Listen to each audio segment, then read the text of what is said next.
만약에 여러분 사무실 취직하셨든 아니면 오픈하셨든 간에 외국 사람이 와가지고 방을 구하러 왔다, 이런 케이스입니다. 지금 외국 사람 많이 늘었어요. 그러니까 지하철 타보고 그러면 정말 외국 사람 엄청 많아가지고.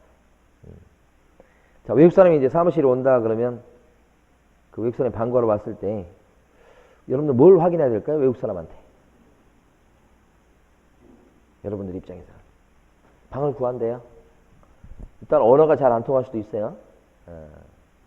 근데 그 사람들이 이제 좀 한국에 좀 적응하고 그랬을 때는 좀 한국말 조금 하는 사람도 있고, 그렇지 않고 이제 처음 온 사람이라 할 때는 영어를 좀 하셔야 되는데, 영어 하실 줄 아십니까? 모르십니까? 네. 저도 잘 못합니다. 네. 근데 외국 사람이 두 종류가 있는 거 아십니까? 사무실에 외국 사람이 왔습니다.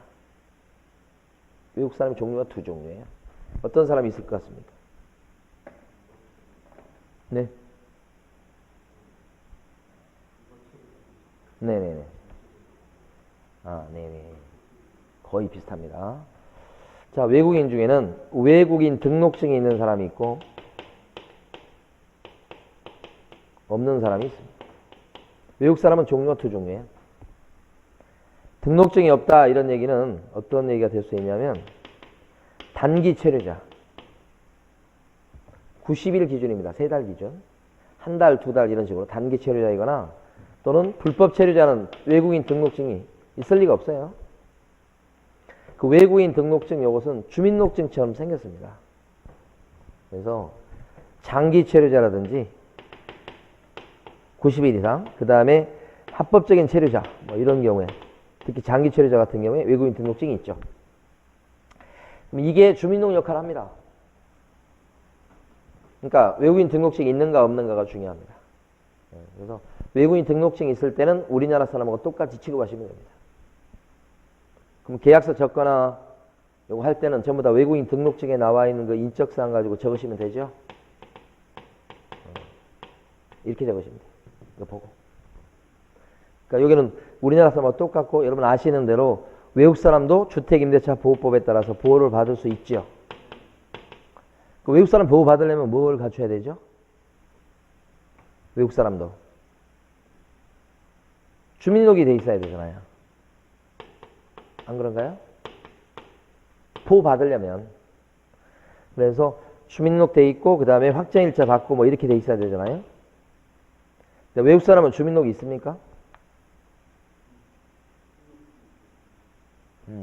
외국 사람이 이제 외국인 등록증 보면 거기 주소가 나와 있을 텐데 주소 옮기잖아요. 그럼 외국인 등록증 바꾼다고요? 근데 외국 사람은 전입신고를 하는 게 아니에요. 주민등록이 없다고. 외국 사람은 체류지 변경 신고라는 걸 해요. 그러니까 외국 사람은 체류지 변경 신고하면 그게 전입신고하고 맞먹어요.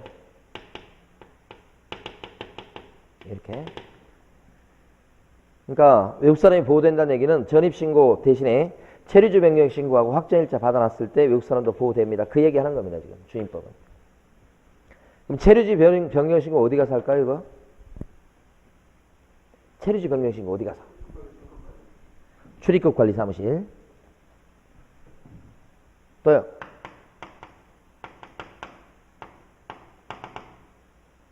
옛날에는 출입국 관리 사무실에서, 사무소에서만 됐어요. 그러다가 불편하니까요, 외국 사람 많아지니까요, 구청에서도, 강동구청에서도 받아줍니다. 근데 이것 갖고도 이제 좀 불편하고 그러니까 외국 사람 많이 느니까요, 이제 최근에 보면 동사무소 있죠. 이런 데서도 체류지 변경 신고를 받아줍니다. 그럼 요 사람이 지금 외국인 등록증이 있습니다. 근데 지금 여기로 이사 오려고 한다는 거 아닙니까? 그럼 뭐 하라고 안내를 해줘야 되겠어요? 그 외국 사람, 그죠? 체류지 변경 신고 하시라. 주소 옮겨야 될 거 아닙니까? 그죠? 그 다음에 확정일자 받으시라. 외국 사람도 보호될 수 있죠? 이거 확정일자 어디서 받겠습니까, 이거? 동사무소. 찍어주는 데가 있고 안 찍어주는 데가 있고 그렇습니다. 왜 그럴까요? 동사무소 거기 확정일자 찍어주는 데는 그럼 원래 찍어주도록 돼 있으니까 찍어주는 건데 안 찍어주겠다고 하는 데도 있어요. 어떤 경우냐면 거기 동사무소에서는 거기 주소가 돼 있을 때 찍어준다는 거예요. 근데 체류지 변경 신고하면 주민등록표에 올라가는 게 아닙니다. 그게 파악이 안 됩니다. 그래서 동사무소에서 안 찍어주겠다고 하면 할 수 없이 뭐 등기소나 이런 데 가서 찍어야 됩니다. 그건 요 자치단체별로 다를 수 있기 때문에 일괄적으로 말씀드릴 수가 없어요. 그래서 확장일자는 일단 동사무소에서 찍어주는 데도 있고 안 찍어주는 데도 있다. 안 찍어주면 어디 가서 받으시라고? 법원, 등기소 이런 데 가서 받으셔야 돼요. 그러면 보호될 수 있다. 그죠? 요 방식만 좀 다르지 이제 이렇게 되면 한국 사람은 똑같죠. 자, 그리고 이런 사람 어떻습니까? 등록증이 없어요. 파키스탄 사람이야. 예를 들어서. 와가지고 세를 전세방 구하겠대. 그러면 없어. 어떻게 하실 거예요? 방 구해주면 돼요, 안 돼요? 구해줘야죠. 여기도 구해주는데 이때는 이 사람의 인적사항 이런 것이 그렇게 중요한 건 아닙니다. 그래서 외국인 등록증이 없다 그랬을 때는 여권 같은 거 활용하십니다. 그래서 적어주는데 문제는 뭐예요? 지금 이 사람이 예를 들어서 A라고 합니다. 자기가 스스로. 그쵸? 근데 A인지 B인지 중요하지 않아요.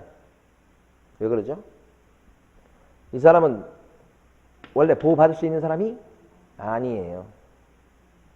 이건 보호받는 사람이 아니야. 그리고 이 사람의 특징, 이런 사람의 특징은 갑자기 사라진다는 게 특징이에요. 그래서 이런 사람하고 계약할 때는 방을 구해주는데 고시원 계약하듯이 방을 구해주는 거예요. 이건 뭐죠? 특징이? 선불이에요. 선불. 선불로 받아야죠. 갑자기 사라진다니까요. 그 사람이 뭐 이름이 아무개라고 하는데 진짜 아무개인지 그건 아무도 몰라요. 그건 중요하지도 않고 돈 내놓고 해요. 여기서 문제되는 건 특히 뭐냐면 갑자기 사라졌을 때 짐, 남겨진 짐 있죠. 그것 때문에 주인들은 짐을 못 치우니까 함부로 세를 못 넣게 되는 불편함이 있어요. 그래서 이런 외국 사람을 갖다가 이렇게 세를 줬던 사람들이 만약에 짐 남기고 사라졌을 때 되게 힘들어 하세요. 이게. 그럼 어떻게 해야 될까요, 이거는? 선불 계약 했죠. 근데 갑자기 사라지니까. 근데 문제는 그거 짐 치우고 그냥 다시 세를 놓을 수 있으면 아무런 괴로움이 없어요.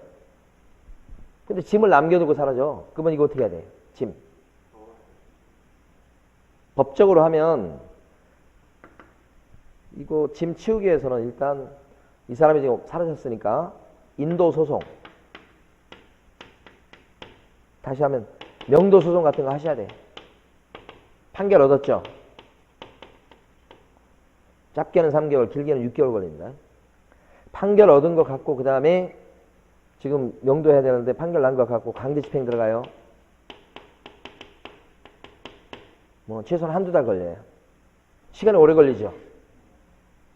법적으로 하면 이렇게 하셔야 되는 겁니다. 근데 문제는 할 수만 있으면 하겠어요. 문제는 인도소송을 제기하는데 그렇게 되려면 상대방이 특정돼야 돼. 그죠? 이 상대방이 지금 자기는 A라고 했는데, 그죠? 그 사람이 진짜 A인지 어쩐지 모르는 일이요. 혹시 A라고 해도 문제는 판결 난 거에 대해서 송달을 하려고 했을 때 송달이 잘 안 될 거 아니에요. 분명히. 시간이 오래 걸린다고요. 이건 이제 세를 놓고자 하는 임대인도 요건 언제나 생각하셔야 됩니다. 그럼 어떻게 하는 게 좋냐? 실무적으로 이런 사람들은 거의 불법 체류자가 많아요. 그러니까 법적인 조치를 취하려고 생각하지 마시고 짐을 갖다가 키를 열어가지고 일정한 장소에 보관을 하시는 것이 가능해요. 바로. 이게 합법입니까? 불법입니까? 이 열쇠 열어가지고 안 나타나니까 한 달, 두 달 안 나타나니까 이거 짐을 여기다 보관한다고요. 이거 합법이냐고요? 불법이냐고요? 불법이에요. 불법. 근데 이 사람이 나타나가지고 왜 그렇게 불법적으로 하냐고 막 따질까요? 혹시 따지러 오면 어떻게 하면 돼요? 신고하시면 되지.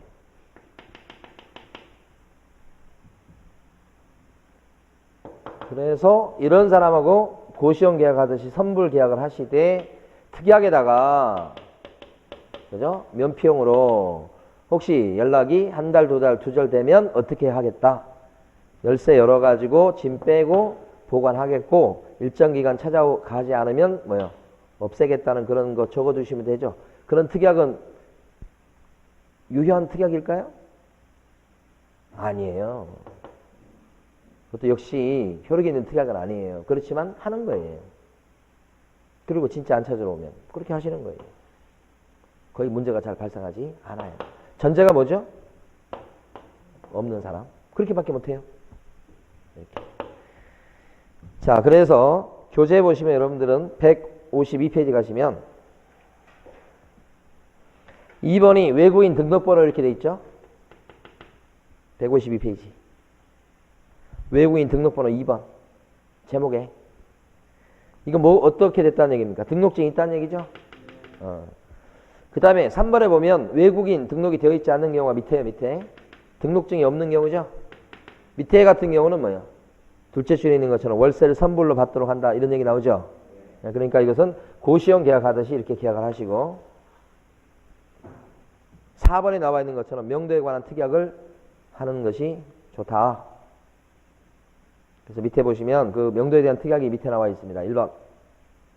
고시원 계약하듯이 계약할 때 거기 끝을머리에다가 임차인이 2달 이상 차임을 연체하고 10일 이상 연락이 되지 않을 때는 임대차 계약을 해줄 수 있다라고 하면서 2번.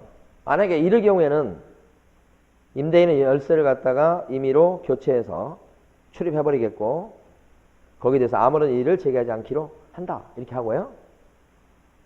외국 사람이 이런 내용 알겠습니까? 이렇게 적어놓는 거죠. 그리고 나서 이때 임대인은 임차인의 물건을 임의로 수거해서 제3의 장소에서 보관할 수도 있다. 요것을 생략하는 그런 내용이죠. 그럼 이거 불법인데 이렇게 해도 됩니까? 그러는데 아까 똑같은 얘기예요. 사실은 이렇게밖에 처리가 안 되는 거예요. 근데 여기는 어떻게 됩니까? 여기는 특정이 되죠, 이제. 그렇죠. 그래서 여러분들 언제나 외국 사람이 오면 외국 사람이 두 종류가 있다. 그렇게 생각하셔야 돼요. 자, 근데 어떤 경우가 있냐면 외국 사람이 우리나라에 와서 한 6개월 있으려고 합니다. 들어오자마자 방을 얻습니다. 그럼 그 사람은 외국인 등록증이 당장 있을까요? 없죠. 그러면 뭘로 대신해야 됩니까? 역시 여권으로 대신하고. 이거 대신에 나중에 외국인 등록증이 나오면 그걸 뭐요? 다시 자료를 보완해야 되겠죠? 그런 식으로 하면 됩니다.